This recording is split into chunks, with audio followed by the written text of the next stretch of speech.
বরিশাল ব্লকে বরিশাল ব্লকে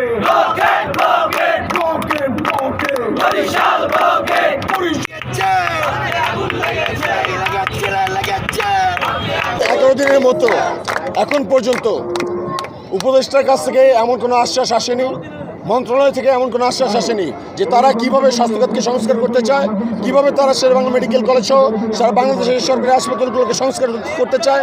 এরকম কোনো আশ্বাস আমরা এখন পর্যন্ত শুনিনি বা শুনতে পাইনি। এবং আপনাদেরকে এটাও বলতে চাই যে 1 বছর কিন্তু আমরা ভরসা করেছি, 1 বছর ইন্ডিয়ান গভর্নমেন্টকে জনতার গভর্নমেন্ট হিসেবে মানুষ ট্রিট করেছে, সম্মান দিয়েছে। আমরা তাদেরকে এটাই বলবো, 1 বছর আপনারা দৃশ্যমান কোনো সংস্কার আমি দেখাতে পারেননি, আমাদের ফান্ডামেন্টাল রাইটস আপনি স্টাবলিশ করতে পারেন নাই। তো আপনাদের কাছে সময় আছে, এই সময়ের মধ্যে আপনারা আমাদের ফান্ডামেন্টাল রাইটস অন্তত স্বাস্থ্য খাতটা যদি সংস্কার করে দিয়ে যান, মানুষ আপনাদেরকে সসম্মানে শুভেচ্ছা জানিয়ে ফেয়ারওয়েল করবে। এবং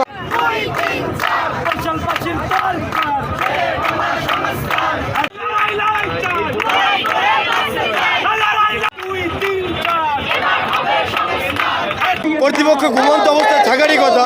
তারা যদি অসুস্থ হয়, তাদের যদি একটা সমস্যা হয়, তারা এই দেশের টাকায়, জনগণের টাকায় বিদেশ গিয়ে চিকিৎসা করতে পারে। কিন্তু এই দেশের সাধারণ মানুষ, আপনি আমরা যারা রয়েছি, তাদেরকে এই সরকারি মেডিকেল নির্ভর হতে হয়। কিন্তু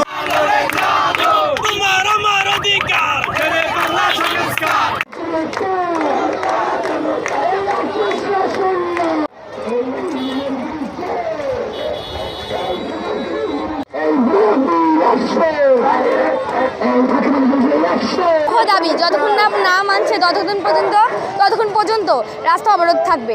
যদি রাতও হয় সে পর্যন্ত অবরোধ থাকবে যতক্ষণ না।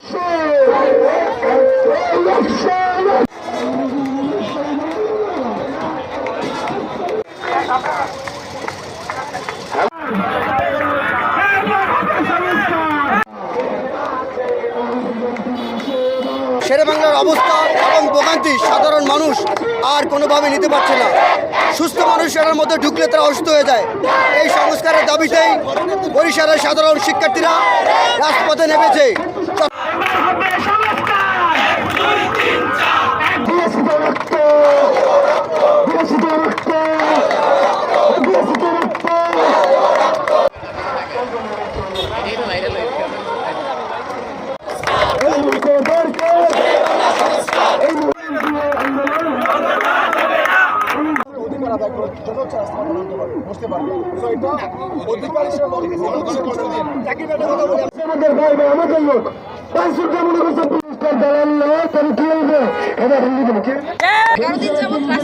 কিন্তু ইন্টারিম সরকার বা কোনো সচিব কেউ আমাদের সাথে কোনো প্রকার যোগাযোগ করেনি। আজকে আমরা বরিশাল ব্লকেট করে দিয়েছি, সারা বাংলাদেশের সাথে যোগাযোগ দিচ্ছি না।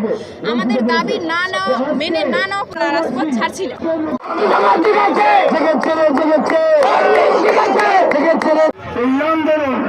আমরা সফল করেই করবো ইনশাআল্লাহ। সারা বাংলাদেশের মানুষকে এই স্বাস্থ্য খাতের যে সিন্ডিকেট, সেই সিন্ডিকেট থেকে মুক্ত করতে আমরা ভয় পেয়ে যাবো ইনশাআল্লাহ।